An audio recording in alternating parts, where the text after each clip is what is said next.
It's always very good to come to our e-learning colloquium and to see the connections and in a sense where we started, it's now my 50th year, taking it to the next level, Juliet. And I think the one central theme was always that, and some of you would recall a couple of colloquia, probably 2 or so in the past, I said that it's not about the technology, but it's how we learn with technology.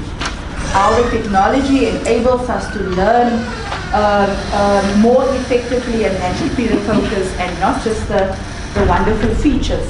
I think even now, and I'm apologizing to those that are hearing the sermon over and Mike Bradley, over and over again, and I think you were in Senate. I first needed to check that we only UWC. Somebody from New York, yeah. Okay, but the person from New York, it's fine. You can hear what I'm about to say. From UWC. Yeah. Okay, as long as we don't have any of the sister universities here, because what I want to say is for us. Recently, you are all aware of the fact that normally we do very well as a university, and we've got this big drive to be a research-intensive university. And we do very well in Times Media, those ranking systems, and we brag about this. But what the flip side of that is that recently at the USAF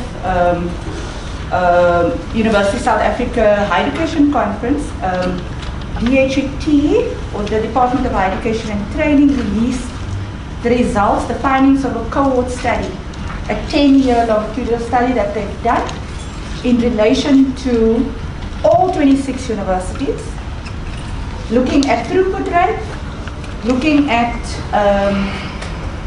time to completion, how long does it take to complete a 3-year degree, and looking at, what is the other dimension, throughput time, dropout rate. Okay, I've got 3 minutes. Okay, don't worry, I can say what I want to say in 3 minutes.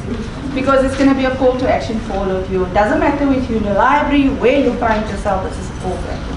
UWC came last in the class of 26, with the lowest throughput rate at 55% in the entire country.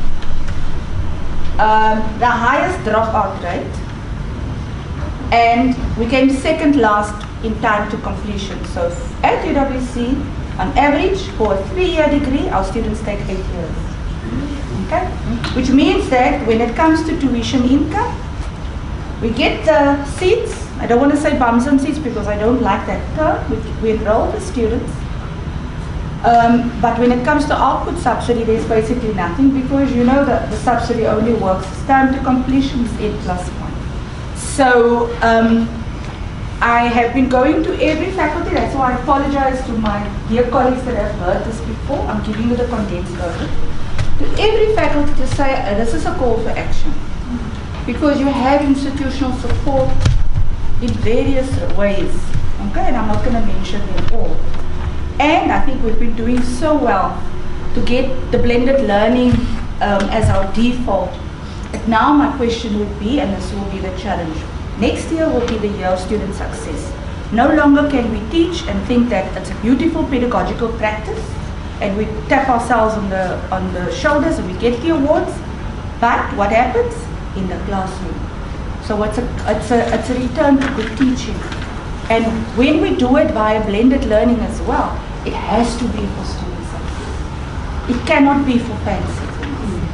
And therefore things such as the writing center will have to make sure that we provide the support that is necessary, so that it's back to basics. And by that, my last minute, apparently I have, is to say that we want to showcase excellent practice. So next year when we do academic week, the theme will just be student success in various ways.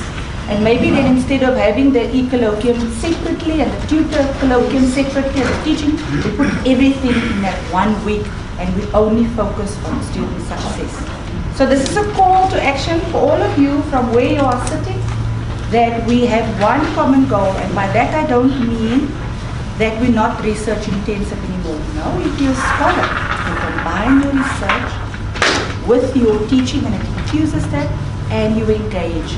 And it doesn't mean a difference between, you see, now my technique is being used against me with this timer. It doesn't mean that I'm an old school teacher, I don't want anything to do with this. We do it via blended learning. It too has to be for student success. So I wish you very well in all the deliberations today, and I'm very keen, good luck to all the participants, I'm very keen to see next year how we can put all of this together and do our part for student success, because that's why we're here, isn't it? Thank you. Enjoy it.